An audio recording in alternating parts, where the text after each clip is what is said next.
But bruv, you're a prisoner of the state in every sense anyway, like whether you like it or not. The carbon cap thing's mad as well. I don't know if any of you lot go on a lot of holidays, but they're saying like they're going to give people a certain amount of carbon they can emit. They go away, really? Yeah, so if, for example, say you got a range, yeah? Or you got a range, right? Yeah. So say you're pumping out a lot of carbon, they're going to say, okay, you booked this flight here, that's going to be your carbon cap now. You have to buy more than that. It's crazy. I actually quite rate that. As long as there's dispensation for people who are trying to push more green agendas. Like I bought an electric car just for the reason of like being on brand with my gym. I've got like the gym's sort of label as being sort of sustainable, and we really push for that sort of green touch. So as long as I get points back, so to speak, for having an electric car and a sustainable gym, then it wouldn't really bother me. That probably is the way to go, though. But I guess that's what the future holds. What I think is, if electric cars are the answer, the problem is, will it stop at electric cars? Because nothing's ever stopped anywhere. Like every single thing that's been a pushed agenda, what will happen is eventually when everyone's on electric cars, they say, right, electric's doing a lot of damage. We need to get people out of cars. And in the end, we'll just be carless. That's what I think. But is that a bad thing? Like, is it bad? Like, you see what all these futuristic films when they got those like tubes and mad shuttles, and you get places like that. And like I went to Dubai not long ago, and they're trying to build that, or maybe it's in Abu Dhabi. Yeah, horse and car. No, I can ride horses. Yeah, but I seen that thing in Abu Dhabi where they're gonna have like a private tram and the monorail, is it all the way through the city? And right, yeah. Like I think that's probably better for the environment, and it makes more sense. I think it was Elon Musk that said we're the only humans in general, the only people who are three-dimensional that travel in 2D, so we only go like that way, you know, as opposed to being able to go like up and over things, down underneath. Do you know what I mean? Like ants. Yeah. They go wherever they want, really. Up the walls and that. I love the idea. That's what he said. He was like, we need to start building like underground tunnels and stuff. That's why we've got so much traffic. That's why there's so much pollution. And I think all that's sick, but my worry is that it gets into the hands of people who use that agenda for different. You know what I mean? But bruv, you're a prisoner of the state in every sense anyway. Like we can't really change that. There's people who are going to make those decisions whether you like it or not. You're right. Yeah, unless we all start rioting and going crazy. But we might have to. They probably got. I'm not involved in this. Well.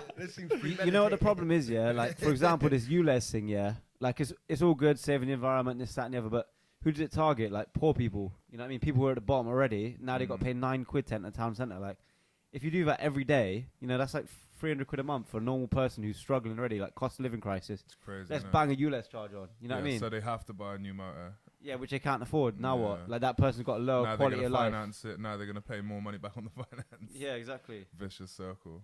The other thing is EV really, really efficient, because if you go to Congo, you see all these poor African people, like kids, digging out stuff out the ground, and they're like getting killed, they're getting cancer, they're getting enslaved, all these things, and it takes like because it takes so much carbon to get the cobalt out of the ground and everything else, to process it, all these other things, make the batteries.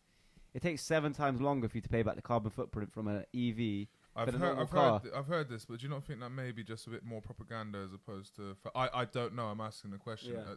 I think whatever you do, obviously there's people who are going to be pro normal cars, and then people who are pro EV, and the people who are pro EV are going to say EVs are way better, whereas people who are pro car are going to say EVs are 7 times worse. You know what I mean? I never know whether I'm coming or going. I heard a quote, right, and this makes sense. Is that I think we'd all agree, like the banks are at least they know everything that's going on in terms they're going to be with the powers that be. So if they're saying that the waters will rise, why are banks loaning £20 million to houses at water level in central London? They don't think the water's going to rise. They keep telling us that we're going to be underwater in 10 years. Why are they giving 20-year mortgages for 20 million, 40 million quid? And why is Bill Gates buying farmland at sea level? So they're telling us that us not going to electric is going to raise sea level, but they don't seem very concerned about it because they're not buying mountain ranges. So what's going on with these people who tell us this stuff? They're saying, right, if water levels rise, we're going to be screwed. But they don't have any concern because they're giving out mortgages, no problem. And they're all at water level. And they're the most valuable properties, all at water level. And Bill Gates has bought how much farmland in the last year? I don't know. Just the largest farmland in America right now. And so what's he bought? Sea. By his argument. Just bought everything. Like, but I mean, he literally bought ocean. Control the food supply. By his argument, he's bought ocean. Yeah. So what do you want the ocean for? He didn't think it's going to be ocean. And that's what I think. I think that we're being sold a rig. Up until the 90s, they said that it was going to be a big freeze. And then they changed lanes because we're getting warmer and said it's going to be we're going to overflow. And we were going to be overflowed by 2000, then 2010. And now 2023, I don't see much. And I think they just create these things just for new laws and how to make money. Yeah, it's amazing. That's what I'm trying to say though. It's all like we're all weighing over our head to think we actually got the answer. Like no one knows what's gonna happen. You're bang on as well. We can't do much. We're gonna end up What enslaved. can we actually control? Do you know what I mean? I stopped like sort of conspiring about all that stuff a long time ago when I realised I cannot have any impact. I can try and recycle more, be a bit greener and stuff. Brilliant. But do I ultimately have the keys to what's going to change the world? No, of course I don't.